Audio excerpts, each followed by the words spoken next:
Hello and welcome to this short video. We are the Babcock English Team, and the video is to introduce to you our newest teaching sequences as part of the No Nonsense Literacy resource. I'm going to pass you over now to Alison, who has written the sequences for reception and Year 1-2. Hello, I'm going to tell you about this text we found, a recently published book called How Do You Feel? It's a short sequence that I've written for reception in Year 1. It's a really nice text that goes along with your PSHE. It's describing how we are feeling with really simple illustrations. So the sequence focuses on vocabulary, really, talking about describing your feelings, being able to find the words to describe your feelings and the nuanced meaning between the different words that describe how you feel. In terms of outcome, we're writing short statements about our feelings. For example, I feel lucky, and maybe drawing some illustrations too, but also thinking about why we feel lucky and when we feel lucky. So I feel lucky when I win the lottery, then I'd feel very lucky. A really nice book just recently out. For Year 1 and 2, we've got a classic fairy tale, The Three Little Pigs, published by Little Tiger, one of a range of classic fairy tales. It's a really nice, simple retelling with lovely illustrations. This text is a really good one for modelling careful selection of verbs, and in the sequence you'll find lots of activities, games to play about choosing the right verb, guessing what verb somebody's describing or miming and so on. It's in the past tense, the simple past tense, so you can model that, but also uses the present tense for speech. In terms of vocabulary, there's lots of onomatopoeic language in here, like huff and puff and clatter and whoosh. So we've put in some vocabulary activities around those types of words. For outcomes, Year 1 would be just retelling this story in their own words, and there are some sequencing activities to support them with that. We've also included some grammar around capital letters for names and some noun phrases, so expanding those nouns to add a bit more description to our stories. For Year 2, they can rewrite the story but changing the characters and perhaps building different homes for those characters as well. Anyway, I hope you enjoy them. Sorry, I need to pass over to Becca, who's going to tell us about Year 3-4. Hi, everybody. Yep, I'm going to talk to you about two texts for Year 3 and 4 and one from 5 and 6, actually. So the first one I'm going to talk about is this one, Interview with a Tiger and Other Clawed Beasts 2 by Andy Seed. We've chosen this book because it's hilarious. Basically, the idea is that the author has developed a machine to enable him to talk to the animals, and he interviews them in a sort of a classic TV radio interview style, and they're hilarious. What's really clever about this book is that each of the animals has a very, very distinct personality, and the sequence really focuses in on what are the sorts of writerly techniques that Andy Seed has used to create those very distinct personalities. In terms of particular focus, we look at developing a character's voice through choosing vocabulary really carefully and thinking about how that reflects the characteristics of the person you're writing about. And we look also at adding detail through things like noun phrases and very precise adverbials. One of the really lovely things about this book and this sequence is it gives you the opportunity to look at the concept of prepositions, because within the sequence you can look at prepositional phrases being used as part of a noun phrase, and you can also look at prepositional phrases being used adverbially. So it's a really good one to consolidate that concept of prepositions with children. And really open-ended outcome. Children write their own interview with. It could be other animals, it could be people, it could be inanimate objects. So I think lots of possible links with other curriculum areas there. So we love that one. The other one that we've written for Year 3 and 4 is also a really powerful text. It's I Am Not a Label by Kerry Bonnell. And many of you may know Kerry Bonnell better as a CBBC TV presenter, but she's a fantastic author. We've used some of her stories for reading as well.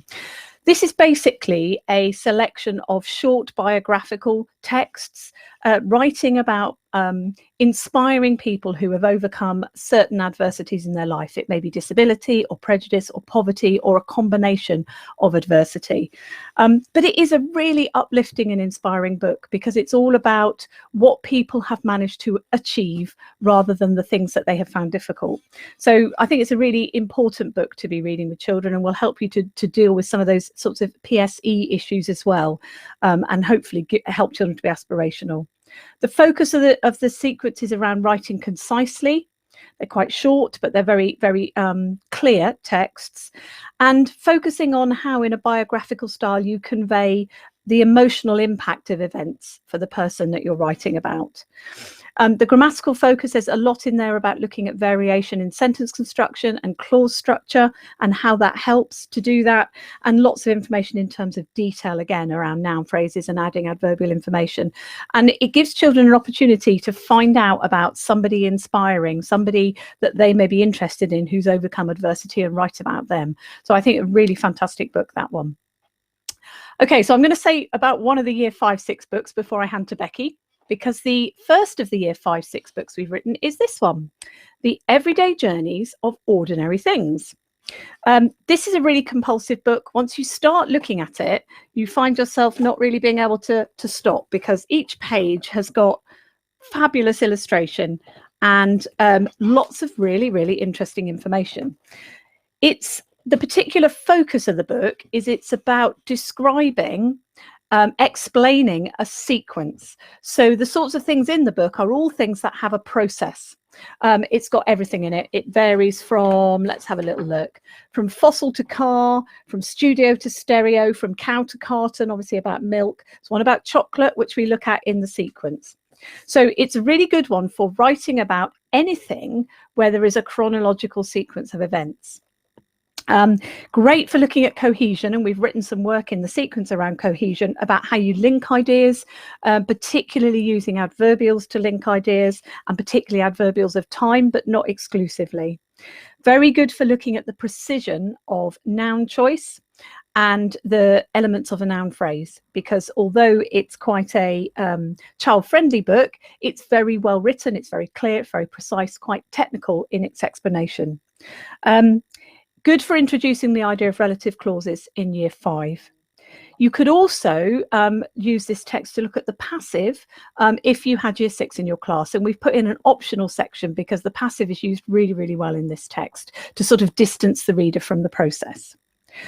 Could be linked with just about any other curriculum area, really, because what you write about, as long as it's chronological and it's a process, it would fit the sequence really well. Great opportunity to look at layout as well, really well designed layout.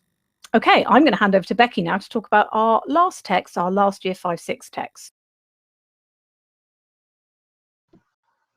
Lovely. Thank you, Becca. The one I wrote a sequence about is by Alistair Humphreys, and it's called Alistair Humphreys' Great Adventurers, The Incredible Expeditions of 20 Explorers. And it does exactly what it purports to do. So what you get are 20 explorers and information about their expeditions. And to start with, his choice of explorers are quite interesting because he chooses those that are perhaps not quite so well known. So, for example, he writes about Michael Collins, and we've all heard, I think, probably about Neil Armstrong, Buzz Aldrin on the moon, but you don't always hear about Michael Collins, and he was the guy who was flying, so he was doing a lot of hard work there as well. And so there's an opportunity to find out lots about people that perhaps aren't quite so in the limelight. What's lovely about this, it's beautifully illustrated by Kevin Ward, if I can find you. There are no photographs in here. There are no diagrams that are sort of from, geographical maps or that sort of thing. It's all done through illustrations, all of the presentation. He presents the information through prose, but also uses things like postcards and diary entries, made up diary entries from the people, and also looks at things like recipes. For each section, what Alistair Humphreys does is he includes a little bit here that explains why this particular person inspired him. And that's a bit of a clue to the purpose of this book, because it's quite unusual in terms of biographical writing. What I noticed as I read this book is there are no dates in here. So you don't learn easily when something happened, when someone was born, when they died, and all of that information. So you have to really hunt around to find that information if that interests you. And one way that he's done that is through very, very careful choice of verb forms. So in writing the sequence, it gives us a great opportunity to look at verb forms and how important that is to clarify and also to make for a cohesive experience through a text. So the sequence looks particularly at the perfect form for years 5 and 6. It also gives you a chance to look at parenthesis as well, because the way he handles brackets and dashes and commas and his choices of those are quite interesting and worth exploring. There is more to it than those, but it was difficult to make sure that I didn't stuff too much in. The other thing that he really tries to do, the whole purpose of this, is he sets out a bit of a challenge. And what he says right at the start is, we all need heroes. Okay. And what he's explained is he's explained his purpose in writing this book, which is to share with us those people that inspired him on his own adventures, his own travels around the world. And he ends the book with a bit of a challenge to consider yourself as the next great adventure, and gives you a bit of a checklist here. So sort of, who are we going to go? Where are you going to go? Who's going to accompany you? What's going to happen? And that forms the basis of the writing outcome that this sequence suggests. The suggestion here for a writing outcome is that children write about an imagined expedition. You can easily link this in with class topics if you want them to write about a real explorer. Just have to really make sure they know their stuff when it comes to that, so that they're not sort of researching at the 11th hour. But the suggestion is to write about an imagined explorer using the back of the book and taking people through sort of what you might want to do for your adventures as well. So the practice write follows the imaginary Benjamin Mabuso, who came over to Britain from South Africa, and his achievement in order to raise money for a particular charity close to his heart was he hopped along the southwest coast path. So that's an example of how the practice write would lead you up to that.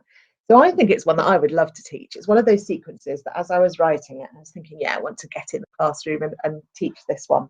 And there is oodles to look at. As Becca was saying, it's not just what's in the sequence, but it's also that sense of layout as well. So that's something that's really worth talking about. And also getting children to understand really how this does differ from what they might expect from biographical writing or from any sort of usual non-fiction account of somebody's travels. So highly recommend that one.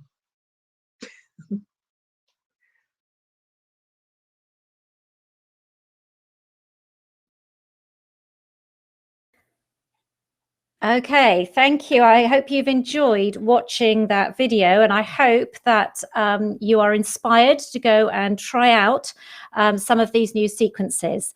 One thing that Becca forgot to mention when she was talking about Interview with a Tiger is that within the sequence there is also a link to a little videoed interview with Andy Seed himself, the author of the book, and he talks there about how he created the different personalities of each of the animals. So it very closely links to what the sequence is all about. So that would be a fantastic thing to share with your children as you're teaching the sequence. All right, we hope you enjoy them, and thank you very much.